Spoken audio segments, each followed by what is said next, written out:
Madam నమస్తే అండి.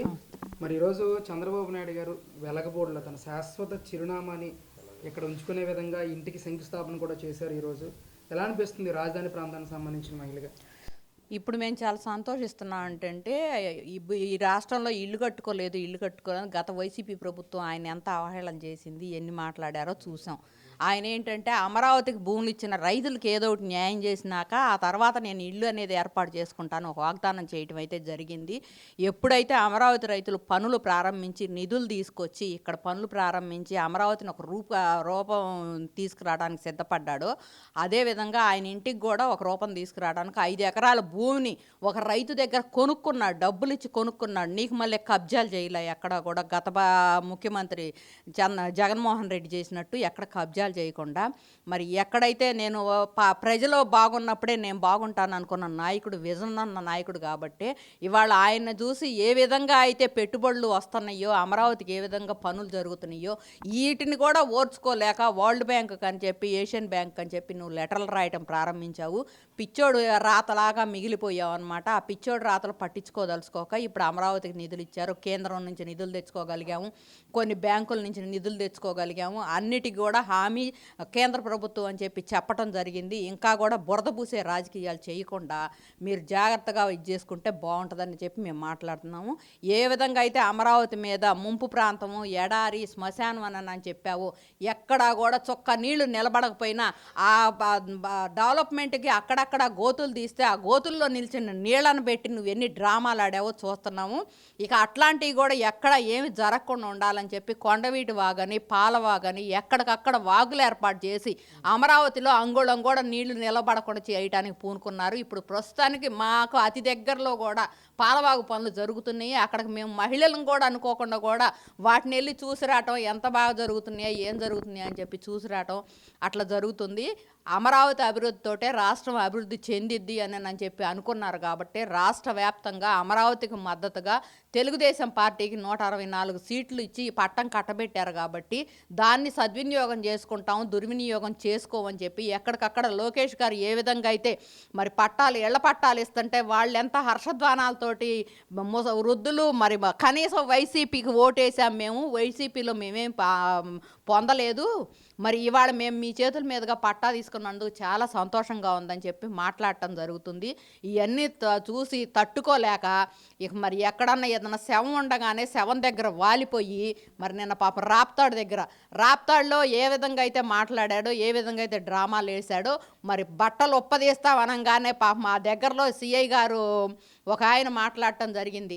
మరి బట్టలు ఒప్పదీస్తామంటే నీకు మళ్ళీ మేము తండ్రిని తాతల్ని అడ్డం పెట్టుకొని పార్టీలు పెట్టుకొని వాటి మీద మేము ఎదగలేదు, కష్టపడి మేము 1000 మందిలో ఒకళ్ళంగా సెలెక్ట్ అయ్యి మరి ఏ విధంగా అయితే మేము ఈ ఉద్యోగాల్లో జాయిన్ అయ్యాము అని చెప్పి ఉదాహరణగా గళమెత్తడం అయితే ప్రారంభించాడు.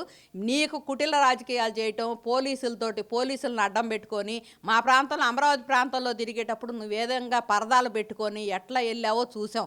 మరి నిన్న ఒక చోటేమో సెక్యూరిటీ అసలు మమ్మల్ని రాకుండా అడ్డుకుంటున్నారు, ప్రజలు రాకుండా మా సభలకి మా దగ్గరకు రావటానికి మరి పోలీసుల్ని అతిగా పెట్టారు అని చెప్పి ఒకసారి మాట్లాడావు. ఒకసారి వచ్చేసరికి అసలు పోలీస్ ప్రొటెక్షనే లేదు మాకు, మా హెలికాప్టర్ని కూడా ఆగం చేసే మరి వెళ్ళటానికి సిద్ధంగా లేదు, అందుకని చెప్పి నేను రోడ్డువేలో వెళ్తున్నాను ఒక డ్రామా ఆడావు. నీ డ్రామాలన్నీ ప్రజలు గమనిస్తున్నారు, నువ్వేం చేస్తున్నావు. మరి ఇవాళ నేను ప్రజల్లోనే ఇంతకుముందు మరి గత చంద్రబాబు గారు కూడా మాజీ సీఎం అయినప్పటికి కూడా మా మధ్యలోనే రాష్ట్రం మధ్యలోనే ఉండి ఎప్పటికప్పుడు చేస్తూ ఉంటాడు. మరి నువ్వు ఇక్కడ ఎందుకు ఉండట్లేదు? మరి నీకు ఇక్కడ పెద్ద ప్యాలెస్ ఉంది కదా, ఆ ప్యాలెస్ వదిలిపెట్టి నువ్వు ఎందుకు పోతున్నావు?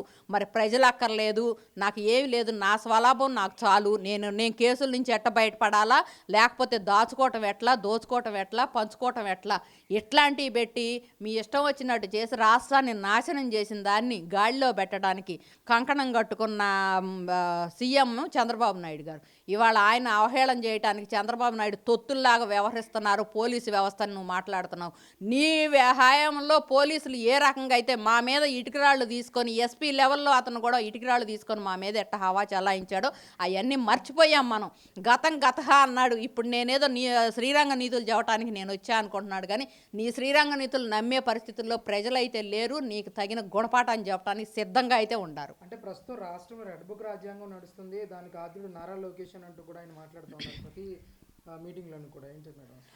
రెడ్ బుక్ రాజ్యాంగం అంటే రెడ్ బుక్ ఇంకా సరిగ్గా అమలు కాకసరికే మీకు ఇంకా భయం వణుకు బుట్టి ఒక్కొక్కళ్ళు ఎక్కడికెక్కడికో పారిపోతున్నారు. ఇప్పుడు మరి కాకాని గోవర్ధన్ రెడ్డి ఆ రోజు ఫైల్స్ అయితే ఎట్లా ఆగం చేశాడో, మరి కోర్టులో నుంచి బయటికి తీసుకొచ్చి తగలబెట్టాడో చూసాం.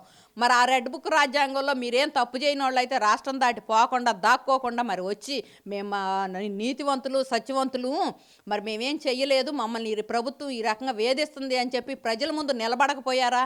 అట్లా కాకుండా దాక్కోవటం ఎందుకు దాక్కున్నారు? మీకు కనీసం బెయిల్ కూడా రాకుండా మరి ఈ గవర్నమెంట్ ఇది కోర్టుల ద్వారా బెయిళ్ళు, సుప్రీంకోర్టు బెయిల్ కోసం కూడా పోయిన గనులు మీరు అనమాట. అట్లాంటిది ఈ అమరావతి రైతుల మీద ఏ రకంగా అయితే చేశారో, అమరావతి రైతుల్ని పోలీసు ఇదితోటి ఎంత ఉక్కుపాదం మోపావో, నువ్వు ఎంత ఉక్కుపాదం మోపినా కానీ పట్టువదల విక్రమార్కుల్లాగా మేము ఉద్యమించి ఇలా అమరావతి సాధించుకున్నాము. అదే ఆంధ్ర రాష్ట్రానికి కూడా ఒక నిధిలాగా తయారైంది. అమరావతి ఉంటే ఉపయోగం ఏంటి, అమరావతి లేకపోతే ఉపయోగం ఏంటి అని చెప్పి ప్రజలు గమనించారు. అమరావతి అభివృద్ధి చెందింది. చుట్టుపక్కల 3 ప్రాంతాలు కూడా ఎక్కడ పెట్టే పరిశ్రమలు అక్కడ పెట్టడము, ఎక్కడ ఇది చేస్తా రాష్ట్రం మొత్తం అభివృద్ధి పదంలో సంవత్సరం నుంచి ఆయన మొదలుపెట్టిన దానికి కొంచెం శ్రీకారం చుట్టి ఎక్కడ అక్కడ పెడుతున్నారు. దాన్ని బట్టే విజన్ ఉన్న నాయకుడు అని చెప్పి ఆయన నమ్మారు కాబట్టి ఉన్నారు.